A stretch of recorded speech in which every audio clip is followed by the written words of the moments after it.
بسم اللہ الرحمن الرحیم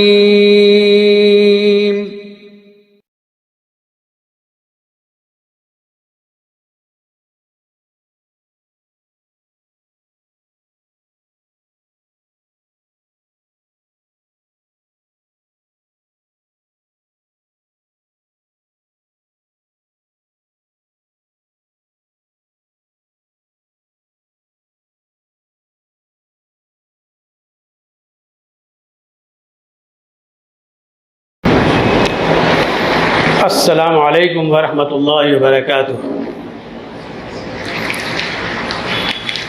الحمد للہ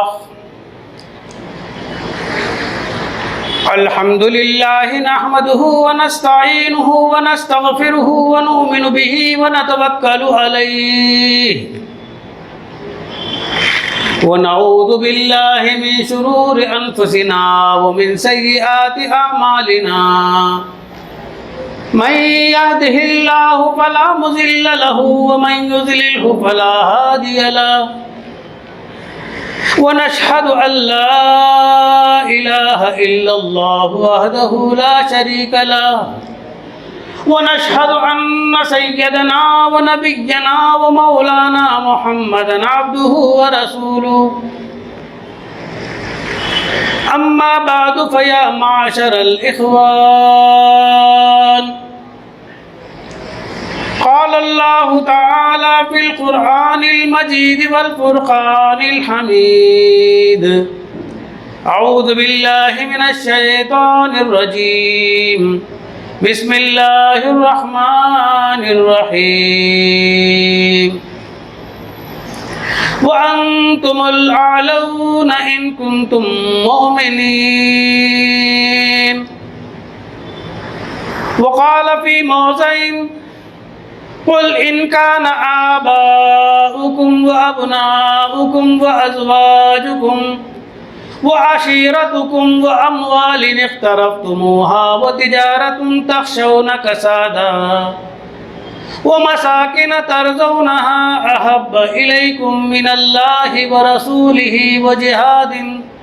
وجهاد في سبيله فتربصوا حتى يأتي الله بأمره والله لا يهدي القوم الفاسقين، وقال النبي صلى الله عليه وسلم والله لا يؤمن أحدكم حتى أكون أحب إليه من والده وولده والناس أجمعين، وقال النبي صلى الله عليه وسلم والله لا يؤمن أحدكم حتى يكون هواه تبعا لما جئت به، او كما قال النبي صلی اللہ علیہ وسلم۔ برادران اسلام، میں نے آپ کے سامنے قرآن مجید کی دو الگ الگ صورتوں کی آیتیں تلاوت کی ہیں اور دو احادیث نبویہ پیش کی ہیں۔ ان دونوں کا ترجمہ، تفصیل اور موجودہ حالات کے تناظر میں قرآن کریم کا ہمارے لیے کیا پیغام ہے، احادیث نبویہ ہم سے کن باتوں کی متقاضی ہے، ان باتوں کی طرف رہبری رہنمائی پیش خدمت ہے۔ جس طرح کہ آپ اچھی طرح جانتے ہیں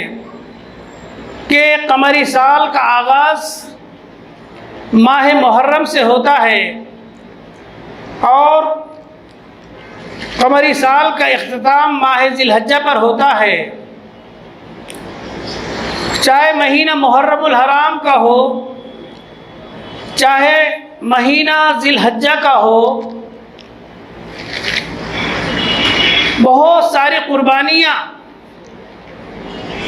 پیش کرتا ہے ماہ محرم، اور ماہ ذی الحج۔ مہینوں کی تعداد 12 ہیں: محرم الحرام، ذی قعد، ذی الحج اور رجب۔ یہ 4 مہینے محترم قرار دیے گئے ہیں کیونکہ ان مہینوں کی کچھ الگ خصوصیات ہیں، کچھ الگ فضیلتیں ہیں۔ ماہ رمضان کا ایک الگ درجہ ہے، ایک الگ رتبہ ہے، ایک الگ مقام ہے۔ محرم میں بے شمار تاریخی واقعات پیش آئے۔ حضرت آدم علیہ السلام کی پیدائش، حضرت آدم علیہ السلام کا جنت سے نکالا جانا، حضرت آدم علیہ السلام کا غلطی کر جانا اور اس کے بعد آپ سے توبہ کا عمل صادر ہونا، پھر حضرت نوح علیہ السلام کی کشتی کا مقام جودی پر ٹھہر جانا، حضرت ایوب علیہ السلام، حضرت یونس علیہ السلام ان کا اپنی مصیبتوں سے بچ جانا، حضرت موسیٰ علیہ السلام کا فرعون اور قوم فرعون کے ظلم و استبداد سے نجات کا دن۔ اسی طریقے سے ماہ محرم میں حضرت امام حسین کی شہادت، اس طرح کے بے شمار تاریخی واقعات ہیں، اور ان تمام تاریخی واقعات میں ہمارے لیے جو پیغام ہے، جو میسج ہے کہ ان انبیاء کرام کی سیرت و سوانح کو پڑھیں، ان کے جو دور اور جو زمانے رہے ہیں ان زمانوں کا مطالعہ کریں، اور تقابلی مطالعے کے ذریعے سے انبیاء کرام کا کیا میسج رہا، کیا پیغام رہا، ان کا کیا کارنامہ رہا،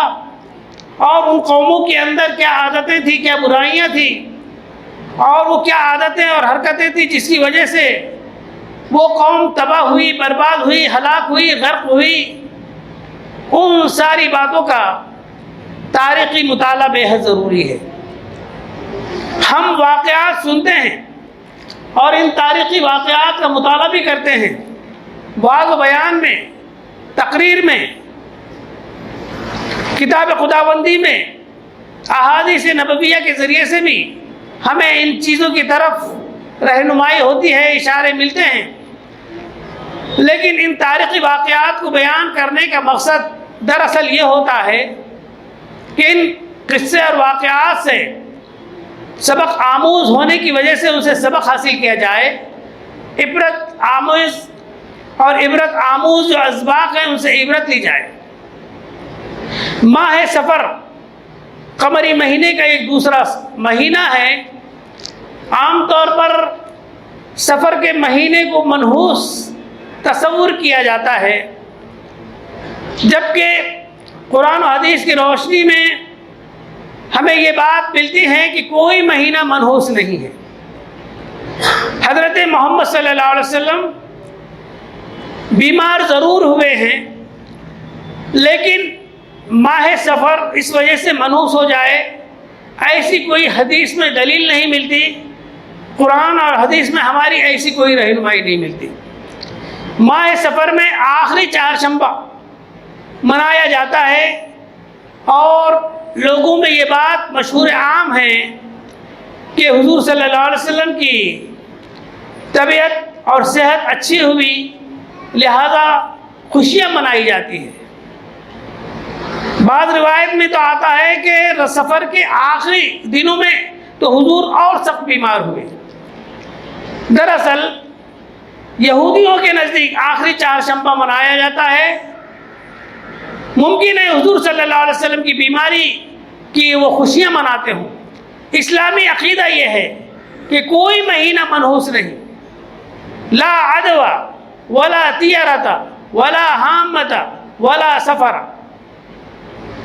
3-4 چیزوں کی نفی کی گئی ہے۔ اسی میں ایک بات یہ بھی بیان کی گئی ہے کہ کوئی مہینہ منحوس نہیں ہے۔ سفر المظفر، کامیابی کا مہینہ اسے قرار دیا جاتا ہے۔ محرم الحرام، سفر المظفر، ربیع الاول، ربیع الثانی، بہرحال ہر مہینے کی کوئی نہ کوئی غرض و غایت رہی ہے، اور اس کے جو میننگ ہیں ہر اعتبار سے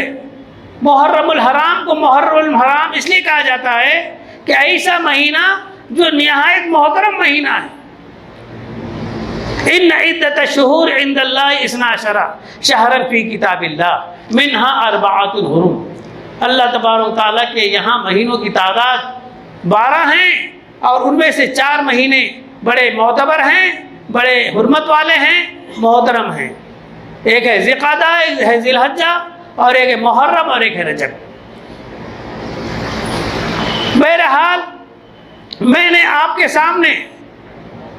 قرآن شریف کی جو 2 آیتیں تلاوت کی ہیں، ان میں سے پہلی آیت کا ترجمہ یہ ہے کہ اے ایمان والو، تم ہی سر بلند رہو گے اور تم ہی غالب رہو گے اگر تم حقیقت میں ایمان والے ہو۔ انما هذه الحیات الدنیا متاع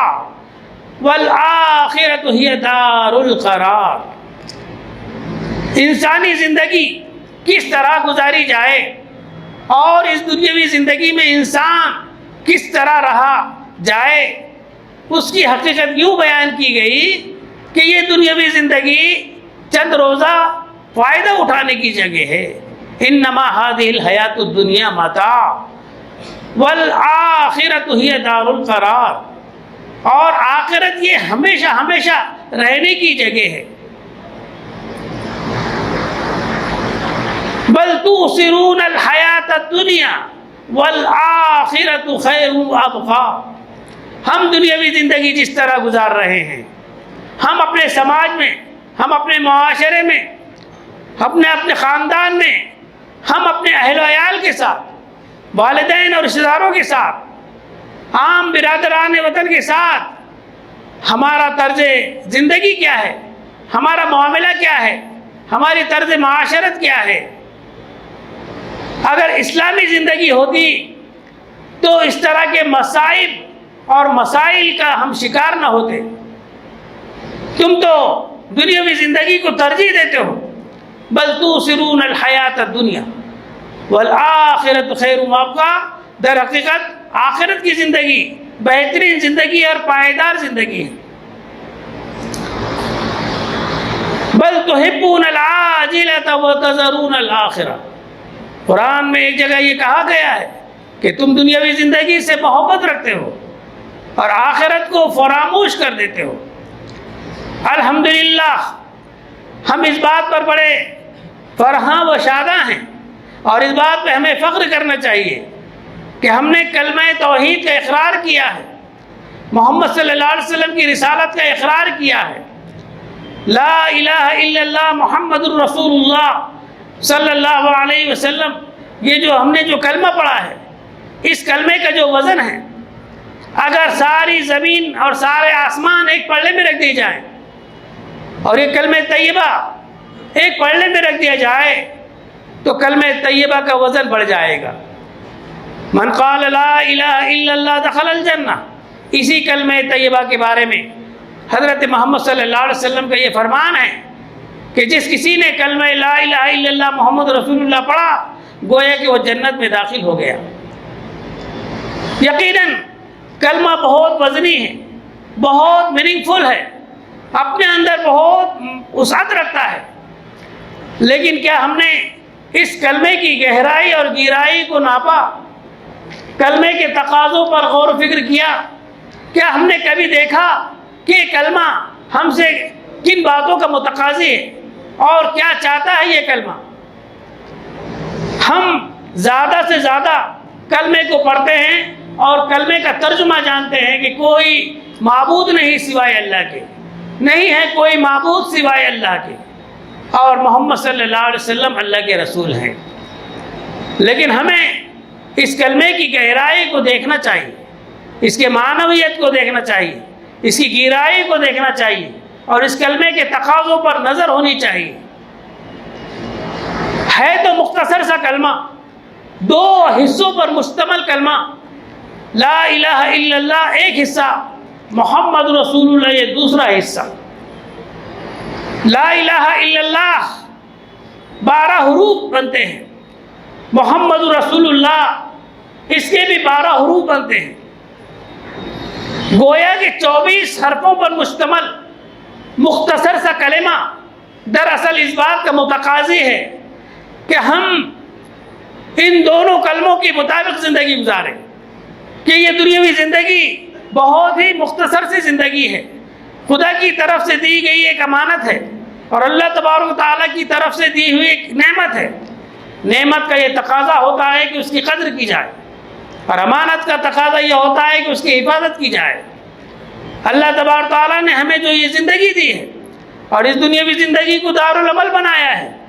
اور اس دنیاوی زندگی کو دارالامتحان بنایا ہے، عمل کیے جائیں، عمل کیے جائیں، عمل کیے جائیں، عمل کیے جائیں اور اس دنیاوی زندگی کو مکمل کیا جائے، کیونکہ آخرت کی زندگی ہمیشہ ہمیشہ رہنے کی زندگی ہے، پائیدار زندگی ہے، بہترین زندگی ہے، اور ہر ایک کو اس زندگی سے سابقہ پڑنے والا ہے۔ تو حقیقت میں اللہ تبارک تعالیٰ نے جو ہمیں نعمت کی شکل میں زندگی عطا کی ہے، امانت کی شکل میں زندگی دی ہے، اس نعمت کی قدردانی کریں اور امانت کی حفاظت کریں۔ تو اللہ تبارک تعالیٰ نے جو کلمہ ہم نے پڑھا ہے، اس کلمے کے تقاضوں کو سامنے رکھتے ہوئے اسی کی مطابق اگر زندگی گزاریں گے تو گویا حقیقت میں ہماری زندگی صحیح کامیاب و کامران ہوگی۔ چاہے لا الہ الا اللہ کے 12 حروف ہوں یا محمد رسول اللہ کے 12 حروف ہوں، 24 حروف پر مشتمل یہ زندگی ہمیں ہماری 24 گھنٹوں کی زندگی اس کلمے کے مطابق گزارنے کا تقاضا کرتی ہے۔ تو اس 24 حروف والے کلمے میں بات کیا ہے، ہمیں اس بات کی طرف دھیان دینے کی ضرورت ہے۔ لا الہ الا اللہ، کوئی معبود نہیں، اللہ کے سوا کوئی لائق پرستش نہیں۔ اللہ تبارک تعالیٰ خالق کائنات ہیں، خلاق عالم ہیں، قادر مطلق ہیں، مختار کل ہیں، پیدا کرنا والے وہی، جلانے والے وہی، مارنے والے وہی، عزت و ذلت دینے والے وہی، روزی و روٹی دینے والے وہی، ہر چیز اسی کے قبضہ قدرت میں ہے، لہذا عبادت کے لائق بھی وہی، پکارے جانے کے لائق بھی وہی، مدد مانگنے کے لائق بھی وہی، سجدہ اسی کے آگے کرنے کے لائق وہی ہستی ہے، وہی معبود ہے، وہی مسجود ہے۔ تو کلمے کا یہ ابتدائی حصہ ہمیں طرز عبادت کو صحیح اختیار کرنے کی ترغیب دیتا ہے کہ عبادت کا طرز کیا ہو، ایسی عبادت کی جائے جس میں اللہ کے سوا کسی کو شریک نہ کیا جائے، ایسی عبادت کی جائے کہ اس عبادت کا جو صلہ ہے، جو ثواب ہے، جو اجر ہے، سوائے اللہ کے کسی سے نہ مانگا جائے۔ اسی واسطے ایسی عبادت اللہ کے یہاں قابل قبول ہوتی ہے جو شرک سے پاک ہوتی ہے اور ریا و نمود اور سستی شہرت سے پاک ہوتی ہے۔ بہت سارے لوگ نیک عمل تو کرتے ہیں، لیکن نیک عمل کے پیچھے جو جذبہ کار فرما ہوتا ہے وہ اللہ کو خوش کرنا نہیں ہوتا ہے، ریاکاری ہوتی ہے، نمود ہوتی ہے، سستی شہرت ہوتی ہے، چاہتا ہے کہ لوگ واہ واہ کریں، چاہتا ہے کہ لوگ اس کی تعریف کریں۔ تو ہر وہ عبادت جس میں شرک ہو، جس میں ریا و نمود ہو، جس میں سستی شہرت کی طلب ہو، ایسی عبادت اللہ تبارک تعالیٰ کی بارگاہ میں قابل قبول نہیں۔ تو لا الہ الا اللہ کلمے کا پہلا حصہ اسی بات کا تقاضا کرتا ہے کہ وہ ہمارا طرز عبادت دیکھنا چاہتا ہے۔ قل ان صلاتی و نسکی و محیایا و مماتی للہ رب العالمین۔ اس آیت میں یہی پیغام دیا جا رہا ہے، کہہ دو اے حضور پرنور کہہ دو، اپنے کلمہ کو مسلمانوں سے کہہ دو، انسانوں سے کہہ دو کہ تمہاری نماز، ان صلاتی، میری نماز، میری قربانی، میری بھی عبادت، میری زندگی، میرا جینا، میرا مرنا سب اللہ کے لیے، لا شریک لہ، اس کا کوئی شریک نہیں، اس کا کوئی ساجدار نہیں، اس کا کوئی حصے دار نہیں۔ تو کلمے کا پہلا حصہ ہمیں اپنے طرز عبادت کی طرف اشارہ کرتا ہے کہ اللہ کی عبادت اس طریقے سے کی جائے کہ اس میں کسی ذرہ برابر بھی شرک کا کوئی شائبہ نہ ہو. کوئی چیز مانگنا ہو تو اللہ سے، کوئی عبادت کرنا ہو تو اللہ کے لیے، کسی کو خوش کرنا ہو تو اللہ کو خوش کرنا ہو. محمد صلی اللہ علیہ وسلم انما الاعمال بالنیات کا بھی مطلب یہی ہے کہ سارے اعمال کا دار و مدار نیتوں پر ہے. آپ جیسی نیت کریں گے ویسی برکت پائیں گے. اگر کوئی کام اللہ کو خوش کرنے کے لیے کیا گیا تو ہی اللہ خوش ہوں گے. اگر آپ کو اس نیکی کا مقصد آپ نے یہ سمجھ لیا ہے کہ لوگوں کو دکھانا ہے، ریاکاری مقصود ہے، لوگوں کی طرف سے واہ واہ بٹورنا ہے، تو ایسی عبادت کوئی قابل قبول نہیں. اسے اخلاص نیت کہتے ہیں، خلوص نیت کہتے ہیں. تو خلوص نیت سے کیا ہوا کام ہی اللہ کی بارگاہ میں شرف قبولیت پاتا ہے. اور دکھاوے کے لیے کیے گئے کام کہ اللہ کے یہاں کوئی قدر و قیمت نہیں. کلمے کا دوسرا حصہ محمد الرسول اللہ، یہ طرز معاشرت کی طرف ہماری رہنمائی کرتا ہے کہ تمہاری معاشرت کیسی ہو، تمہاری زندگی کیسی ہو، تمہارا حقوق کا معاملہ کیسا ہو. اللہ کے حقوق، بندوں کے حقوق، والدین کے حقوق، پڑوسیوں کے حقوق، رشتہ داروں کے حقوق، عام انسانوں کے حقوق، برادران وطن کے حقوق، یہ سارے کے سارے حقوق اور یہ سارے کے سارے کام،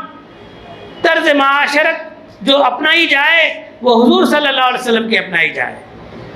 لقد کان لکم فی رسول اللہ اسوۃ حسنہ، تمہارے لیے حضور صلی اللہ علیہ وسلم کی زندگی نمونہ عمل قرار دی گئی ہے. چاہے عقائد کا معاملہ ہو، معاملات کا معاملہ ہو، لین دین کا معاملہ ہو، کاروبار کا معاملہ ہو، تجارت کا معاملہ ہو، سیاست کا معاملہ ہو، سماجیات کا معاملہ ہو، اقتصادیات کا معاملہ ہو، انفرادی معاملہ ہو، اجتماعی معاملہ ہو، دنیاوی معاملہ ہو، اخروی معاملہ ہو، انسان کا اپنا نجی معاملہ ہو، میاں بیوی کے تعلقات والا معاملہ ہو، والدین کے حقوق کا معاملہ ہو، حضور صلی اللہ علیہ وسلم کی رہنمائی ہمارے لیے کافی ہے. تو لا الہ الا اللہ محمد رسول اللہ، اس کلمے کے دونوں حصوں کو اگر کسی انسان نے اپنی زندگی میں لے آیا تو حقیقت والی اور کامیاب ترین زندگی کو گزارنے کا وہ اہل ہو گیا. ہم اپنے ارد گرد سماجی حالات کا جب جائزہ لیتے ہیں تو ہمیں یہ محسوس ہوتا ہے کہ آنکھیں ہماری خشک ہو چکی ہیں اور ہماری آنکھیں اللہ کے ذکر سے، آخرت کے ذکر سے، قبر کے تذکرے سے، موت کے ذکر سے،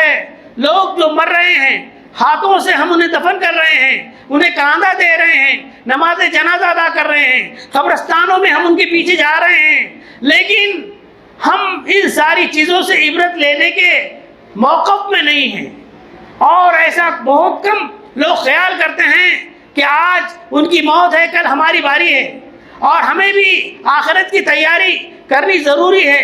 ایسا عبرت والا معاملہ بہت کم ہوتا ہوا نظر آ رہا ہے اور اسی وجہ سے آنکھیں خشک نظر آ رہی ہیں. اور یہ آنکھوں کا خشک ہو جانا، عبرت نہ لینا، آنکھوں کا یعنی اللہ کے ڈر سے، موت کے ڈر سے، آخرت کے ڈر سے اور قیامت کے ڈر سے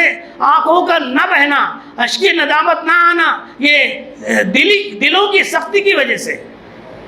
جمود العین من قسوۃ القلب، دل سخت ہو گئے اور دلوں کی سختی یہ گناہوں کی کثرت کی وجہ سے. جمود العین من قسوۃ القلب، قسوۃ القلب من کثرت الذنوب، گناہوں کی کثرت کی وجہ سے ہمارے معاملات، ہمارے لین دین، ہماری گفتار، ہمارا کردار، ہم دیکھیں اپنی زندگی کا محاسبہ کریں. اور یہی وہ چیز ہے، گناہوں کی کثرت ہی کی وجہ سے اللہ تبارک و تعالیٰ کا غیظ، اس کا غصہ، اس کا قہر، اس کا غضب مختلف شکلوں میں نازل ہوتا ہے. کبھی طوفان کی شکل میں، کبھی سیلاب کی شکل میں، کبھی آندھیوں کی شکل میں، کبھی زلزلوں کی شکل میں، کبھی قحط سالی کی شکل میں اللہ میاں بارشیں روک دیتے ہیں. بارشوں کا رک جانا اور اللہ تبارک و تعالیٰ کی طرف سے آندھیوں کا آنا، بے موسم کی بارش ہونا، زلزلوں کا آنا، زمین کا پھٹ جانا، طوفان اور سیلاب کا آنا، اور جس زمانے میں بارش ہونا چاہیے بارش نہیں ہونا، یہ اللہ تبارک و تعالیٰ کے قہر، اس کے غصے، اس کے غضب کی علامت، گناہوں کی کثرت کی وجہ سے۔ اور جب گناہوں کی کثرت ہوتی ہے تو اللہ تبارک و تعالیٰ کو راضی کرنے کے لیے صلاۃ استسقاء پڑھی جاتی ہے، نماز استسقاء پڑھی جاتی ہے، اور نماز استسقاء میں یہی ہوتا ہے کہ گناہوں سے معافی مانگی جائے، توبہ طلب کیا جائے، استغفار کیا جائے، مغفرت طلب کی جائے۔ سورہ نوح میں ہے استغفروا ربکم ثم توبوا الیہ یرسل السماء علیکم مدرارا۔ اللہ تبارک و تعالیٰ کی طرف رجوع ہو، اپنے گناہوں پر نادم ہو، شرمندہ ہو، آنکھوں سے آنسوؤں کی لڑی جھڑی لگنی چاہیے، اپنے گناہوں کی معافی تلافی کرنا چاہیے۔ یرسل السماء علیکم مدرارا، جس کے نتیجے میں اللہ تبارک و تعالیٰ موسلا دھار بارش برسائیں گے۔ تو جمود العین من قسوۃ القلب، قسوۃ القلب من کثرت الذنوب، کثرت الذنوب من نسیان الموت۔ یہ گناہوں کی جو کثرت ہو رہی ہے آج کے اس دور میں، جو سائنسی دور کہلایا جاتا ہے، سائنٹیفک دور کہلایا جاتا ہے، ترقی یافتہ دور کہلایا جاتا ہے، آج کے اس دور میں گناہ بھی بے شمار قسم کے گناہ ہو گئے ہیں، اور وہ گناہ جو کسی زمانے میں بہت ہی برے اور کبھی سمجھے جاتے تھے، آج ان کو گناہ بھی تصور نہیں کیا جا رہا ہے۔ جھوٹ عام ہو گیا ہے، زنا عام ہو گیا ہے، بے ایمانی عام ہو گئی ہے، امانت میں خیانت عام ہو گئی ہے، دھوکہ دینا، وعدہ خلافی کرنا، امانت میں خیانت کرنا اور نشہ کرنا، چاہے وہ کسی شکل میں ہو، معمولی باتوں پر قتل اور غارت گیری کا ماحول پیدا ہونا، یہ ساری کی ساری ایسی برائیاں ہیں جو ہم اپنے معاشرے میں دیکھ رہے ہیں۔ اور یہ ساری کی ساری برائیاں جو ہو رہی ہیں اس کا واحد ریزن، واحد کارن، اس کی اصل وجہ، اس کی اصل سبب یہ ہے نسیان الموت۔ موت کو بھول گئے، اور موت کو بھول جانے کی وجہ سے ہم نے نہ اللہ کا خوف اپنے دلوں میں رکھا، نہ رسول صلی اللہ علیہ وسلم اطاعت اور محبت کو اپنے دل میں رکھا، اور نسیان الموت من طول الامل، یہ موت کو جو ہم بھول گئے ہیں اس کا واحد سبب یہ ہے کہ لمبی خواہشات ہمارے دلوں میں ہیں۔ ہم اپنی دنیاوی زندگی کو پرتعیش بنانے کے لیے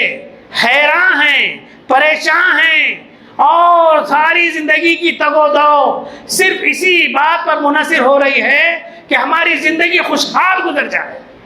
ہماری یہ مختصر سی زندگی کو پرتعیش بنانے کے لیے، آسودہ حال بنانے کے لیے، خوشحال بنانے کے لیے، پرتناؤم اور پرتعیش بنانے کے لیے سارے دروازے ہم نے کھول رکھے ہیں۔ ہمارے اندر حلال حرام کی بھی تمیز نہیں رہی ہے، لوگوں کو دھوکہ دے کر پیسہ کمایا جا رہا ہے، لوگوں کے پیسے امانت میں خیانت کی جا رہی ہے۔ تو یہ ساری کی ساری چیزیں جو ہو رہی ہیں گناہوں کی کثرت من طول الامل، لمبی خواہشات کی وجہ سے، وہ طول الامل من حب الدنیا، اور یہ انسان کی جو لمبی خواہشات ہیں یہ انسان دنیاوی محبت میں گرفتار ہے۔ جس دل میں دنیا کی محبت رچ جاتی ہے اس دل سے اللہ کی محبت نکل جاتی ہے، اللہ کے رسول کی محبت نکل جاتی ہے، دین کی محبت نکل جاتی ہے، دینی تعلیم کی محبت نکل جاتی ہے، قرآن و حدیث کی محبت نکل جاتی ہے۔ تو ہمارے لیے ضروری ہے کہ ہم دنیاوی محبت سے پاک ہو جائیں، دنیا کو اسی طرح استعمال کریں کہ فائدہ چند روزہ فائدہ اٹھانے کی چیز ہے۔ ان الدنیا خلقت لکم وما خلقتم للدنیا بل انکم خلقتم للآخرہ۔ حدیث ہماری جانب رہنمائی کرتی ہے کہ ساری کی ساری دنیا تمہارے لیے پیدا کی گئی ہے، تم دنیا کے لیے پیدا نہیں کیے گئے ہو۔ انکم خلقتم للآخرہ، بلکہ تم آخرت کے لیے پیدا کیے گئے ہو۔ تو اللہ کی محبت ہمارے دل میں آئے، اللہ کے رسول کی محبت ہمارے دل میں آئے، اس کے لیے ضروری ہے کہ ہم اپنے دین کو، ہم اپنے اسلام کو اور ہم اپنے کلمے کو اور کلمے کے تقاضوں کو سمجھیں۔ سب سے پہلی جو آیت میں نے آپ کے سامنے پڑھی ہے اس کا ترجمہ اور حدیث کا ترجمہ بیان کر کے میں اپنی بات کو ختم کروں گا۔ حضور اقدس صلی اللہ علیہ وسلم پر جو وحی نازل ہوئی اس میں صاف کہہ دیا گیا، کہہ دو اے محمد صلی اللہ علیہ وسلم، اگر تمہیں تمہارے آبا و اجداد زیادہ محبوب ہیں، تمہیں اگر تمہاری اولاد زیادہ محبوب ہے، اگر تمہیں تمہاری بیویاں اور تمہارے شوہر زیادہ عزیز ہیں، اور تمہیں اگر تمہاری دولت اور تمہارا مال تمہیں زیادہ عزیز ہے، اور اگر تمہارے وہ گھر جو اس دنیاوی زندگی میں تم نے بنائے رکھے ہو وہ گھر تمہیں زیادہ عزیز ہے، اللہ سے بھی زیادہ عزیز، اللہ کے رسول سے بھی زیادہ عزیز، اور اللہ کے راہ میں جہاد کرنے سے بھی زیادہ عزیز، فتربصوا، تو انتظار کرو اللہ تبارک و تعالیٰ کی طرف سے کسی عذاب کے آنے کا۔ یہ ساری کی ساری آزمائش اور یہ سارے کے سارے مسائل اور یہ سارے کے سارے مسائل صرف اسی وجہ سے ہے کہ ہم نے کلمہ تو پڑھا ہے لیکن کلمے کے تقاضوں کو پیش نظر نہ رکھا، اور پیش نظر نہ رکھتے ہوئے ہم نے کلمے کے تقاضوں کو پورا نہیں کیا اور کلمے کے حساب سے ہم نے زندگی نہیں گزاری، تو ظاہری بات ہے اللہ کا قہر، اللہ کا غضب، اللہ کا غصہ زلزلوں کی شکل میں، آندھیوں کی شکل میں، طوفانوں کی شکل میں، سیلاب کی شکل میں اور بارشوں کے روک دیے جانے کی شکل میں یقیناً برپا ہوگا۔ ان چیزوں سے نکلنے کے لیے ضروری ہے کہ ہم اللہ تبارک و تعالیٰ کی طرف رجوع ہوں، توبہ کریں، استغفار کریں، گناہوں سے معافی مانگیں۔ عام طور پر توبہ تو کی جاتی ہے لیکن توبہ میں جو شرائط ہیں یہ ہے ان یترک العمل، جو ہم گناہ کر رہے ہیں اس کو چھوڑ دیں، اور یہ ہے دوسری شرط کہ آنکھوں سے آنسو جاری ہوں، اللہ تبارک تعالیٰ کے آگے روئے گڑ گڑائیں، یہ پہلی شرط۔ دوسری شرط یہ ہے کہ جو گناہ ہم سے صادر ہو رہے ہیں ہوئے ہیں اس کو چھوڑ دیں، اور تیسری شرط یہ ہے کہ اس بات کا عزم کرے، ارادہ کرے کہ آئندہ وہ غلطیاں نہیں کریں گے۔ ہم معاملات میں، اللہ کے حقوق میں، اللہ کے متعلق جو عقائد ہیں، ان ساری چیزوں میں اگر ہم گناہوں سے معافی مانگتے ہیں، استغفار کرتے ہیں، توبہ تلہ کرتے ہیں، رجوع اللہ کرتے ہیں، تو اللہ بڑے خوش ہوتے ہیں ان بندوں سے جو اللہ کی طرف رجوع ہوتے ہیں، توبہ کرتے ہیں، استغفار کرتے ہیں، اور التائب من الذنب کمن لا ذنب لہ، اور گناہوں سے توبہ کرنے والا ایسا ہے جیسا اس نے کوئی گناہ ہی نہیں کیا، بشرط یہ کہ تینوں شرائط پائی جائے تو وہ ایسا ہو جاتا ہے جیسا آج ہی اس کی ماں نے اس کو جنم دیا ہے۔ میں نے 2 حدیثیں آپ کے سامنے پڑھی ہے، حضور اقدس صلی اللہ علیہ وسلم یہ بات قسم کھا کر ارشاد فرمائی کہ کوئی شخص اس وقت تک کامل اور مکمل مسلمان ہو نہیں سکتا جب تک کہ میں اس کے نزدیک سب سے زیادہ محبوب نہ ہو جاؤں، اس کے والدین سے زیادہ محبوب نہ ہو جاؤں، اس کے اولاد سے زیادہ محبوب نہ ہو جاؤں، اور دنیا کے تمام لوگوں سے زیادہ محبوب نہ ہو جاؤں۔ ظاہر بات ہے اگر اللہ اور اللہ کے رسول ہمیں اپنے اولاد سے زیادہ، والدین سے زیادہ اور دنیا کے تمام لوگوں سے زیادہ محبوب ہو جائیں گے تو ہم حضور صلی اللہ علیہ وسلم کی بتائے ہوئے شریعت کے مطابق ہم اپنی زندگی گزاریں گے۔ ہماری صبح بھی حضور کے طریقے سے ہوگی، ہمارا دن بھی حضور کے طریقے پہ گزرے گا، ہماری طرز معاشرت بھی حضور کے طریقے پہ ہوگی، ہماری کمائی، ہماری معاش، ہمارے ذریعے معاش سب حضور صلی اللہ علیہ وسلم کے بتائے ہوئے طریقے کے مطابق ہوگی، ہماری رات بھی حضور کے بتائے ہوئے طریقے کے مطابق گزرے گی۔ حضور نے فرمایا واللہ لا یؤمن احدکم حتی یکون ہواہ تبعا لما جئت، اس ذات کی قسم جس کے قبضے میری جان ہے، تم میں کوئی شخص کامل اور مکمل مسلمان ہو نہیں سکتا جب تک کہ اس کی خواہشات، زندگی کی تمام خواہشات میرے لائے ہوئے دین کے تابع نہ ہو جائے۔ حق پر ہو تو جینے کا سامان بہت ہے، حق پر ہو تو جینے کا سامان بہت ہے، دین سے جو دور ہے پریشان بہت ہے۔ حق پر ہو تو جینے کا سامان بہت ہے، دین سے جو دور ہے پریشان بہت ہے۔ ڈھونڈو نہ کامیابی کا کوئی اور طریقہ، انسان کی ہدایت کے لیے قرآن بہت ہے۔ اللہ تبارک تعالی ہمیں زندگی میں حضور صلی اللہ علیہ وسلم کی پیروی کرنے کی توفیق عطا فرمائے۔ وآخر دعوانا ان الحمد للہ رب العالمین۔ عام طور پر خطبہ جمعہ اور وعظ و بیان کے بعد اس مسجد میں جو سماجی کام انجام دیے جاتے ہیں اور بے شمار کام انجام دیے جاتے ہیں، اس کی ایک لمبی فہرست ہے اور اس کا بہت بڑا خرچ ہے، اور یہ سارا کی سارا خرچ جو لاکھوں میں یہ آپ جیسے مخیر حضرات کے زر تعاون ہی سے ہوتا ہے۔ ہم نے دیکھا ہے اکثر و بیشتر ہم دنیاوی چیزوں میں بے شمار پیسہ یعنی پانی کی طرح بہاتے ہیں، لیکن وہ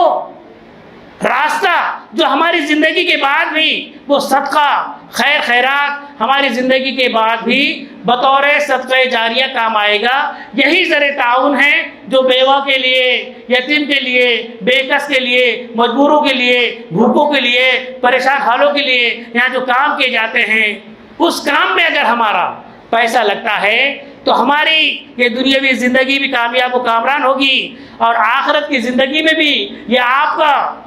دیا ہوا پیسہ انشاءاللہ صدقے کی شکل میں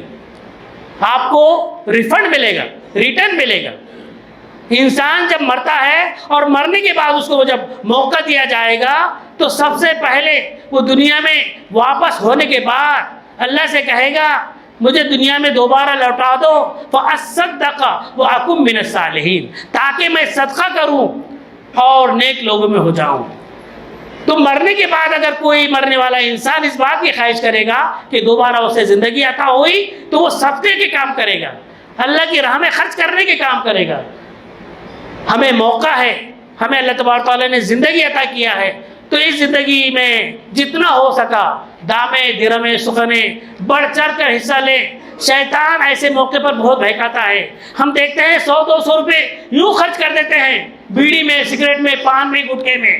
لیکن دینی کاموں میں ہم سب سے کم والی نوٹ نکالتے ہیں۔ ایسے موقع پر السقی قریب من اللہ، جو اللہ کی راہ میں خرچ کیا کرتا ہے وہ اللہ کے قریب ہوتا ہے۔ قریب من الناس، لوگوں کے دلوں میں جگہ پاتا ہے۔ قریب من الجنہ، اور وہ جنت کے قریب ہوتا ہے۔ بعید من النار، اور دوزخ سے دور ہوتا ہے۔ اور جو کنجوسی کرتا ہے، اللہ کی راہ میں خرچ نہیں کرتا، اسے شہی، بخیل اور کنجوس کہا گیا ہے۔ اور ایسا شخص اللہ کی نظر سے دور،